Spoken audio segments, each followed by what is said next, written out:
If you're emotional about money, you're going to lose it. That's not motivational talk, that's a warning. And no one delivers that warning more clearly than Kevin O'Leary. He's never cared about comforting investors. He cares about outcomes, profits, survival. And as we move toward 2026, that distinction matters more than it has in years, because this is not a normal market cycle. This is not a simple bull versus bear conversation. This is a reset period, and investors who fail to recognize that will pay for it in real dollars, not theory. The biggest lie investors are telling themselves right now is that 2026 will behave like the last decade. It won't. The era of free money is over. Interest rates are no longer a temporary inconvenience. Inflation hasn't disappeared, it's embedded itself into the system. Governments are carrying historic levels of debt. Consumers are stretched thinner than they admit. And markets, despite all of this, are still pricing assets as if growth will be smooth, predictable, and uninterrupted. That disconnect is exactly what makes this moment dangerous. Kevin O'Leary has been unusually direct about this environment. He's repeatedly said that markets don't care about your optimism, your political opinions, or your hope that things will go back to normal. Markets care about cash flow. They care about balance sheets. They care about sustainability. And when those fundamentals don't justify prices, markets correct, sometimes slowly, sometimes violently. What worries O'Leary most about 2026 isn't one specific crash or headline event. It's the behavior of investors who are still acting as if risk has no cost. One of the defining characteristics of the current market is confusion. Investors are bombarded with mixed signals. Stock indexes are near highs, yet volatility refuses to disappear. Certain sectors are priced for perfection, while others are quietly being abandoned. Artificial intelligence is driving massive valuations, but many of the companies at the center of the hype are still burning cash. At the same time, traditional businesses with real earnings are being ignored because they aren't exciting. O'Leary sees this as a classic setup for disappointment, not because innovation isn't real, but because price always matters.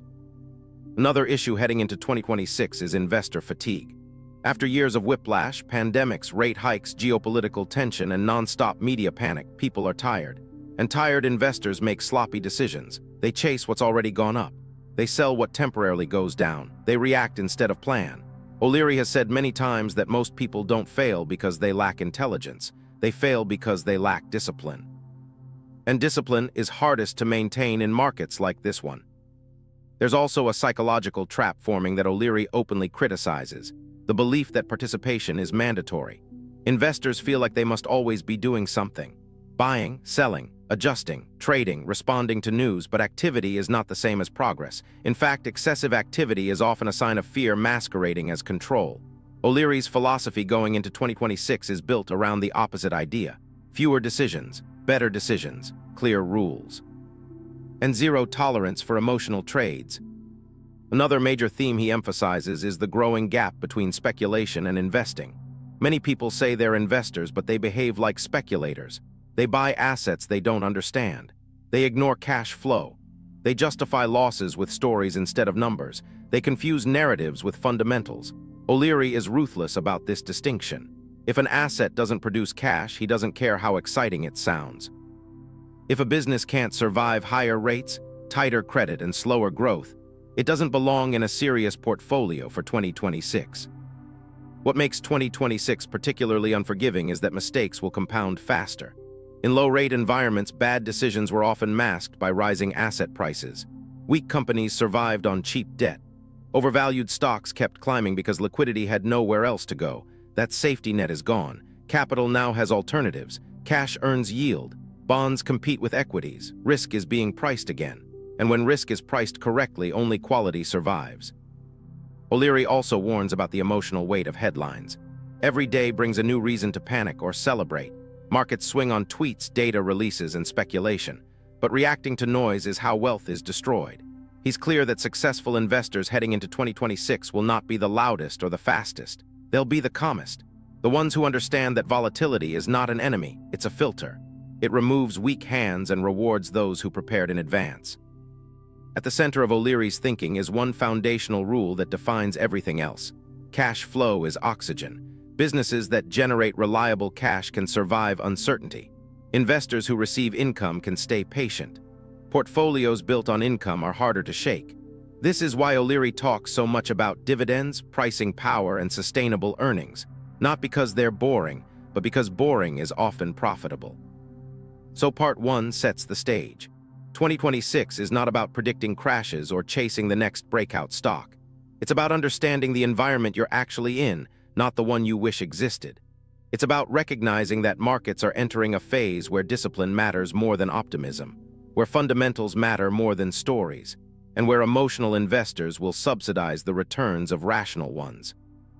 In the next part, we'll go deeper into what Kevin O'Leary is actively warning investors to avoid as we move into 2026, because knowing what not to do is often more valuable than knowing what to buy. Be honest, are you investing based on cash flow and fundamentals right now, or are backhand index pointing right? If you value clear, data-driven investing over hype and emotion, subscribe to this channel. We focus on discipline, not predictions, and on building wealth the rational way. The first and most obvious trap O'Leary warns against is speculation disguised as investing. He has zero patience for it.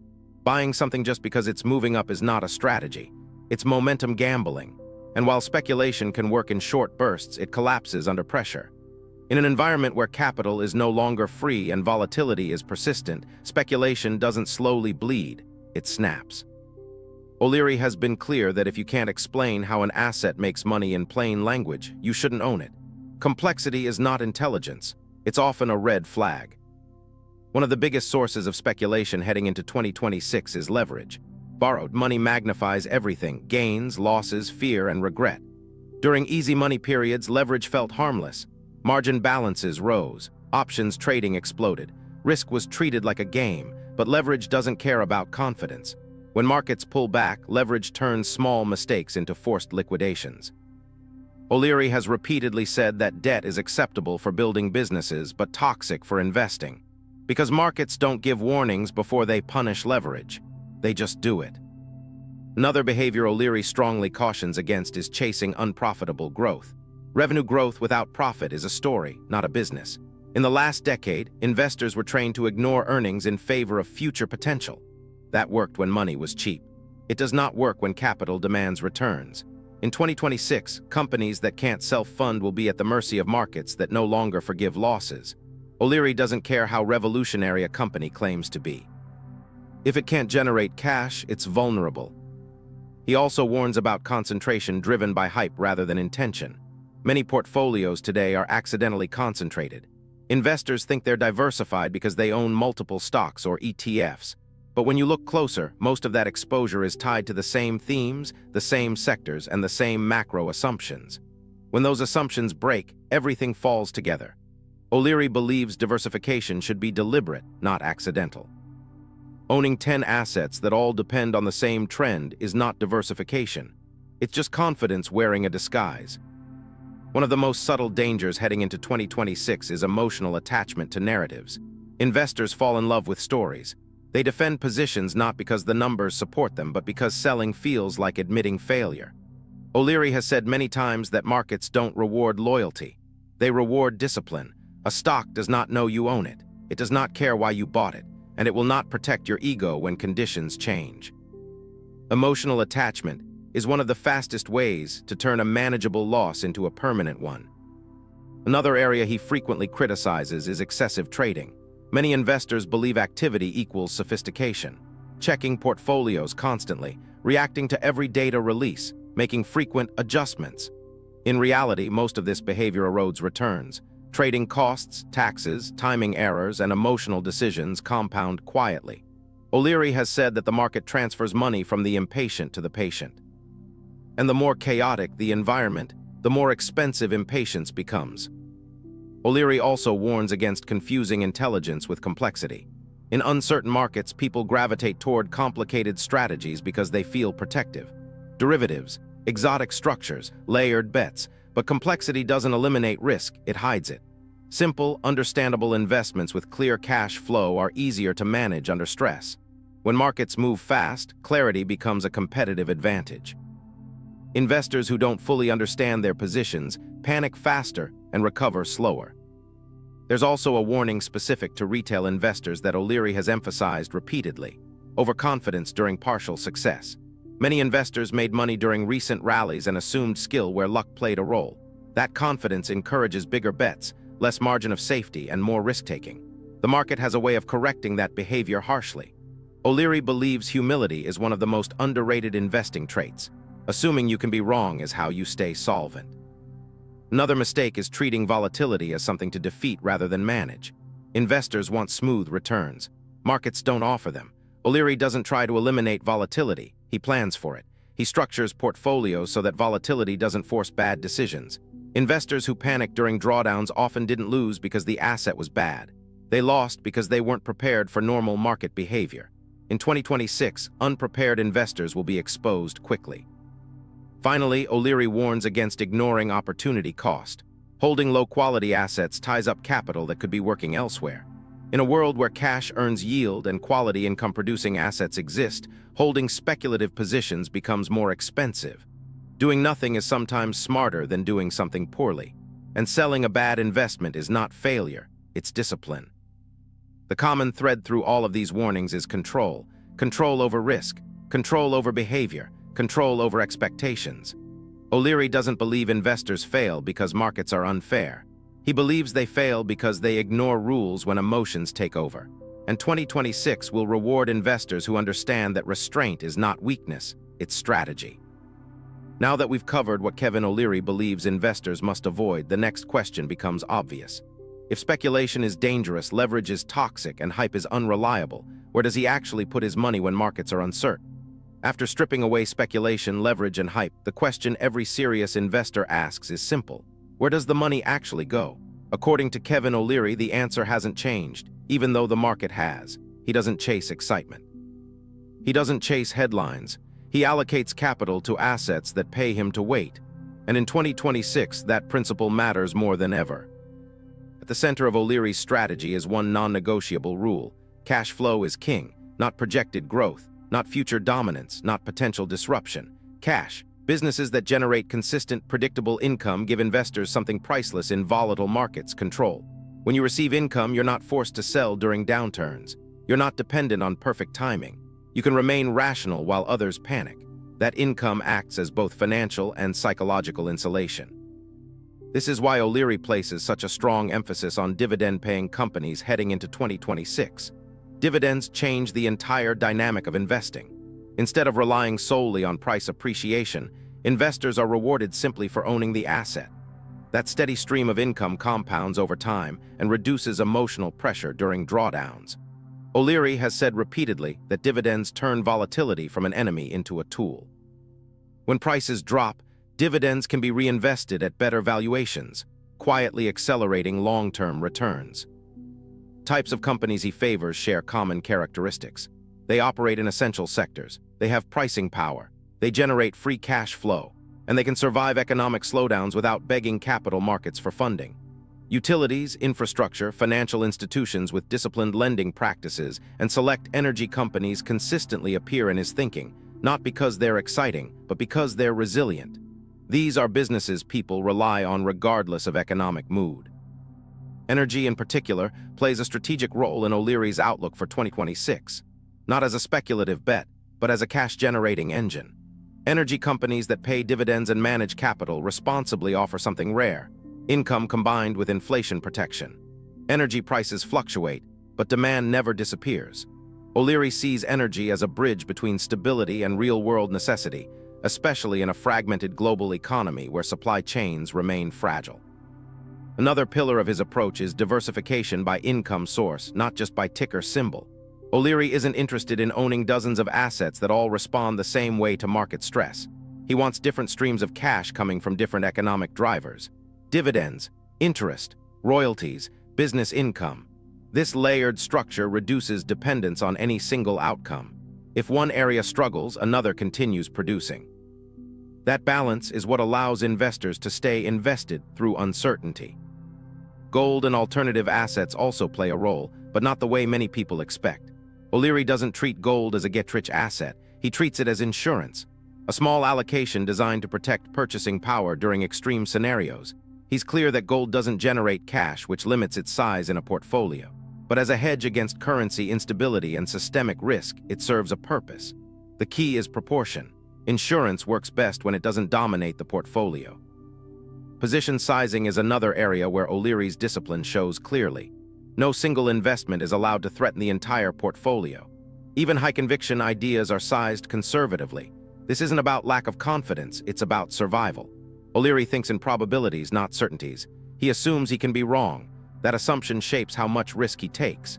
In his view, staying in the game is more important than swinging for perfection. He also emphasizes patience as a structural advantage. In 2026, markets will continue to test investors emotionally. Prices will move faster than fundamentals. News cycles will exaggerate fear and optimism. Investors who rely on income and disciplined allocation can afford to wait. Time becomes an ally instead of an enemy.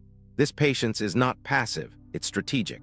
It allows compounding to do its work quietly while others exhaust themselves reacting to noise. Another subtle but powerful aspect of O'Leary's strategy is selectivity. He does not believe investors need dozens of great ideas. A handful of well-chosen, income-producing assets held for long periods often outperform constant rotation. This reduces friction, taxes, and emotional errors. It also aligns with how real wealth is built, slowly, deliberately, and with minimal drama. What separates O'Leary's approach from most retail behavior is consistency. His rules don't change based on headlines. He doesn't abandon principles because markets get uncomfortable. Cash flow remains the filter. Risk remains controlled. Emotions remain irrelevant. In uncertain environments, consistency is often more valuable than brilliance. So while many investors heading into 2026 are asking what's next, O'Leary is asking what pays, what survives, what compounds. His strategy isn't about predicting the future. It's about being prepared for multiple futures without breaking discipline. And that's what allows rational investors to outperform over time. By the time most investors reach this point in the conversation, they're still looking for certainty. A prediction, a date, a guaranteed outcome. But according to Kevin O'Leary, that mindset is exactly why most people never build real wealth. Markets don't reward certainty. They reward discipline. And heading into 2026, discipline will matter more than intelligence, more than speed, and more than optimism. O'Leary often says that investing is not a test of how smart you are, but a test of how well you can control yourself. Markets are designed to provoke emotion, fear during downturns, greed during rallies, regret after missed opportunities.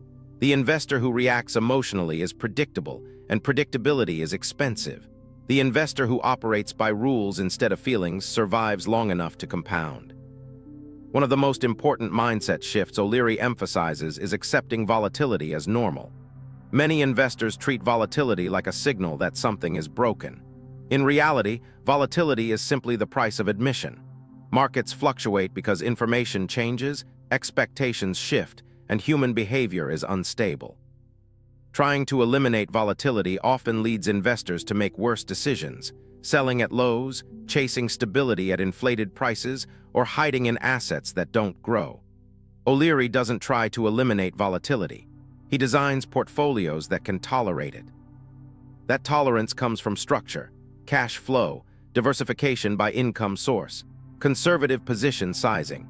These elements allow investors to experience market swings without being forced into action. Forced action is the enemy of good investing. When investors must sell to meet obligations or relieve anxiety, they usually sell at the wrong time.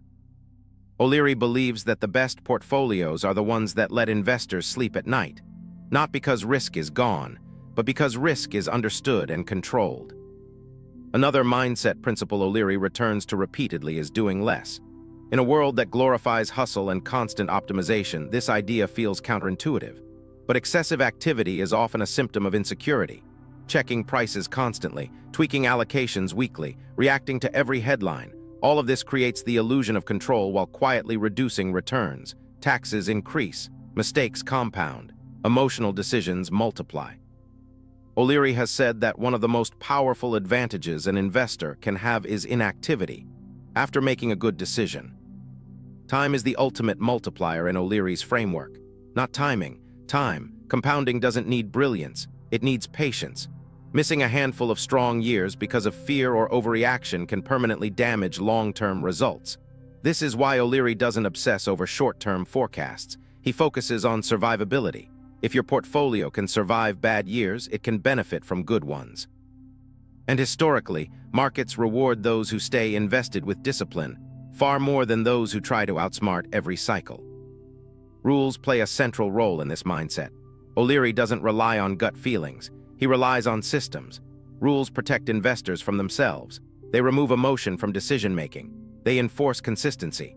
Whether it's rules about position size, leverage, income requirements, or diversification, these constraints are not limitations, they're safeguards. Investors without rules tend to invent logic after the fact to justify emotional choices. Investors with rules don't need excuses. Another crucial mindset shift for 2026 is redefining success. Many investors equate success with beating the market every year. O'Leary rejects that framing entirely. Success, in his view, is achieving financial goals with acceptable risk. It's generating income, preserving capital, compounding steadily, avoiding catastrophic losses. Chasing outperformance often increases risk disproportionately. Quiet, consistent returns rarely make headlines, but they build wealth. O'Leary also stresses the importance of humility. Markets are bigger than any individual. Being wrong is not a failure, it's part of the process. The danger lies in refusing to admit mistakes. Investors who cling to losing positions out of pride often convert temporary setbacks into permanent damage. Humility allows adjustment. It allows learning. It allows survival. And survival is the foundation of compounding. As 2026 approaches, O'Leary's message becomes increasingly clear. This is not a time for heroics. It's a time for professionalism, for treating investing like a discipline, not entertainment, for building portfolios that can endure uncertainty without forcing emotional decisions, for prioritizing cash flow over stories, and for recognizing that wealth is rarely built during moments of excitement, but during periods of patience. The final lesson is simple but not easy. Markets will tempt you to react. Headlines will demand your attention. Volatility will test your confidence. The investors who succeed will not be the ones who predict every move. They'll be the ones who remain rational when others lose control, who follow rules when others improvise, who let time work while others interfere. Kevin O'Leary's advice for 2026 is not about finding the perfect stock. It's about becoming the kind of investor who doesn't need perfection to succeed. Discipline over emotion, cash flow over hype, patience over panic. That's how wealth is built, quietly, consistently, and over time. Backhand index pointing right, looking ahead to 2026. Do you think patience or activity will matter more for investors? And which one do you personally struggle with most? Backhand index pointing right if you want more long-term, rule-based investing insights inspired by Kevin O'Leary, proven market data. Subscribe to the channel. No noise, no hype, just disciplined investing for the years ahead.